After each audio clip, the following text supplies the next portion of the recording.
అంకితం చేసి సినిమానే ప్రపంచంగా, సినిమానే ప్యాషన్గా, సినిమానే జీవితంగా, సినిమా పరిశ్రమ అభివృద్ధి కోసం పాటుపడేటువంటి వాళ్ళకి ఈ అవార్డ్.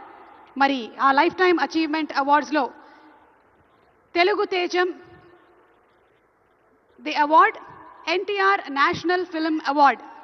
తెలుగు తేజం తెలుగు జాతి ఆత్మగౌరవం విశ్వవిఖ్యాత నట సార్వభౌమ నందమూరి తారక రామారావు గారి పేరు మీద ప్రకటించబడినటువంటి ఈ ప్రతిష్టాత్మకమైన పురస్కారం భారతీయ చలనచిత్ర రంగానికి చేసినటువంటి సేవల్ని గుర్తిస్తూ ఈ అవార్డుని ప్రదానం చేయడం జరుగుతుంది.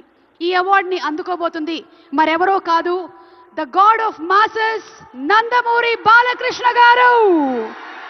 తెలుగు సినీ పరిశ్రమకు బాలకృష్ణ గారు అందించినటువంటి విశిష్టమైన కృషికి గాను ఈ అవార్డుని వారు అందుకోబోతున్నారు.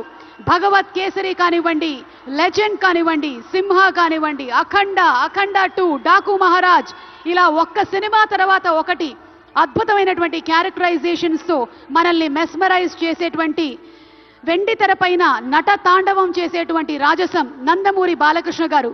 తెలుగు సినీ పరిశ్రమకు బాలకృష్ణ గారు అందించినటువంటి విశిష్టమైన సేవలకి గాను ఈరోజు ఈ అవార్డుని అందుకుంటున్నారు. NTR national film award. Class అయినా మాస్ అయినా ఆయన దిగనంత వరకే once he steps in history repeats. అవార్డుతో పాటు 10 లక్షల క్యాష్ ప్రైజ్ ని అందిస్తున్నారు. అలాగే ప్రశంసా పత్రాన్ని కూడా అందిస్తున్నారు. అంతేకాకుండా ఒక వెరీ స్పెషల్ మొమెంటోని కూడా అందజేయడం జరుగుతుంది మన నందమూరి బాలకృష్ణ గారికి. మరి జై బాలయ్య, బాలయ్య బాబు గారిని మాట్లాడవలసిందిగా మాట్లాడవలసిందిగా